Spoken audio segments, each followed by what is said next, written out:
اعوذ باللہ من الشیطان اللعین الرجیم بسم اللہ الرحمن الرحیم الحمد للہ رب العالمین والصلاة والسلام علی اشرف الانبیاء والمرسلین وعلی آلہ الطیبین الطاہرین المعصومین المظلومین اما بعد فقد قال اللہ سبحانہ وتعالی فی کتابہ المجید وفرقانہ الحمید وقولہ الحق وهو أصدق الصادقين بسم الله الرحمن الرحيم ولله ما في السماوات وما في الأرض وكان الله بكل شيء محيطا صدق الله العلي العظيم السلام عليكم ورحمة الله وبركاته۔ اللہ تبارک و تعالیٰ کا شکر ہے کہ آج کی چھٹی آیت کی تلاوت کا شرف میں نے حاصل کیا، جو سورہ نساء کی آیت نمبر 126 ہے، جس کا لفظی ترجمہ یہ ہے وَلِلَّهِ، اور اللہ کے لیے ہے، ماں جو کچھ بھی فی السماوات آسمانوں میں ہے، وما اور جو کچھ بھی فی الارض زمین میں ہے، وکان اللہ، اور بے شک اللہ ہے، بکل تمام چیزوں پر، بکل شیء تمام چیزوں پر، محیطہ احاطہ کیے ہوئے ہے۔ ظاہر ہے کہ یہ آیت بہت واضح، اس کی کوئی خاص تفسیر نہیں ہے، بہت واضح آیت کہہ رہی ہے کہ ہر چیز پر اللہ چھایا ہوا ہے، اس کے احاطے میں ہے، اس کے قبضہ قدرت میں ہے۔ کوئی چیز خداوند عالم کے قبضہ قدرت میں ایسی نہیں ہے جو نہ ہو، چاہے وہ آسمانوں میں ہو چاہے زمین میں ہو۔ ہم بنی نوع انسان ایسے شخص کو صاحب کمال مانتے ہیں جو دیگر انسانوں کے بارے میں کوئی برا ارادہ نہ رکھتا ہو، ان کے حقوق کو پامال نہ کرے، انسانوں کے درمیان کسی ناروا امتیازی سلوک کا قائل نہ ہو،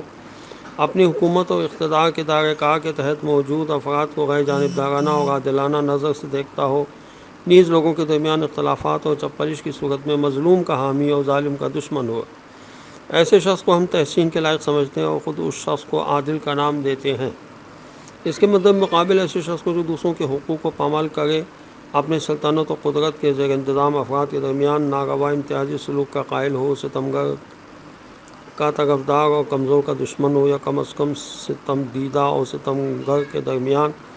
اختلاف اور محاذ آرائی کی صورت میں غیر جانبدار رہے، ایک طرح کے نقص یعنی ظلم سے متصف کرتے ہیں اور اسے ظالم کا نام دیتے ہیں۔ اس کی اس راہ و روش کو تقبیح کا مستحق سمجھتے ہیں۔ اب پروردگار متعال کے بارے میں کیا کہیے گا؟ اولاً جس مفہوم و معنی میں انسان کے لیے عدالت کمال اور ظلم نقص ہے، کیا اسی طرح سے ذات الہی کے لیے بھی عدل و عدالت کمال اور ظلم نقص ہے؟ عدل و ظلم اپنی شناخت شدہ معنوں میں ایسے اخلاقی مفاہیم کا نام ہے جو صرف انسانی سماج سے مخصوص ہیں اور اصطلاحاً قراردادی مفاہیم اور عملی حکمت کے زمرے میں آتے ہیں، حکمت نظری کے دائرے میں نہیں۔ بنابراین کیا مذکورہ مقولہ انسانی زندگی اور اس کے دائرۂ اختیار سے باہر کوئی وجود نہیں رکھتے؟ ثانیاً ذات باری تعالیٰ پر بالفرض عدل و ظلم کو بطور انسانی اخلاق سے متعلق صفت کے لاگو کر دیا جائے، یعنی فرض کیجیے کہ عدل و ظلم کو بطور انسانی اخلاقی خصوصیتوں کے ذات باری تعالیٰ میں بالترتیب صفت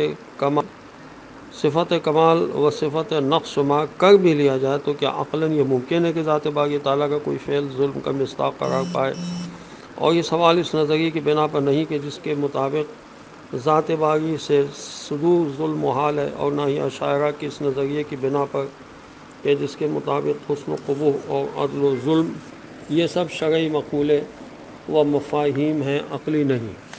کیونکہ یہ دونوں نظریے کسی اور چیز کی جانب اشارہ کرتے ہیں جس کے متعلق ہم بعد میں گفتگو کریں گے، بلکہ قطع نظر اس سے کہ ذات باری سے صدور ظلم خواہ عقلاً محال ہو یا نہ ہو، نیز ذاتی حسن و قباح افعال کو قبول اور ان کو حقیقی مفاہیم و مقولات مانتے ہوئے اگر ہم یہ کہیں کہ عدل دوسروں کے حقوق کا خیال رکھنے اور ظلم ان کے حقوق کو پامال کرنے کا نام ہے، بالفاظ دیگر جہاں کسی کے حق کی بات آئے اور کوئی ذات اس مذکورہ حق پر اولیت رکھتی ہو، تو ایسی صورت میں اس پر حق تجاوز، اس پر اولویت اور فوقیت رکھنے والے ذی حق پر ظلم شمار کیا جائے گا۔ واضح ہے کہ مخلوقات کے باہمی تعلقات، رابطے اور اولویت و عدم اولویت اور مالکیت و عدم مالکیت صرف بعض مقامات پر معنی و مفہوم رکھتے ہیں۔ مثلا زید اپنی زندگی، آزادی اور اپنی پیدا کردہ دولت پر اولویت، مالکیت اور فوقیت رکھتا ہے، امر اپنی زندگی و آزادی و کمائی پر اولویت رکھتا ہے، زید کا امر کے دائرے قابلیت پر تجاوز اور پیش رفت بھی ظلم ہے۔ وآخر دعوانا الحمد للہ رب العالمین۔ السلام علیکم ورحمۃ اللہ وبرکاتہ۔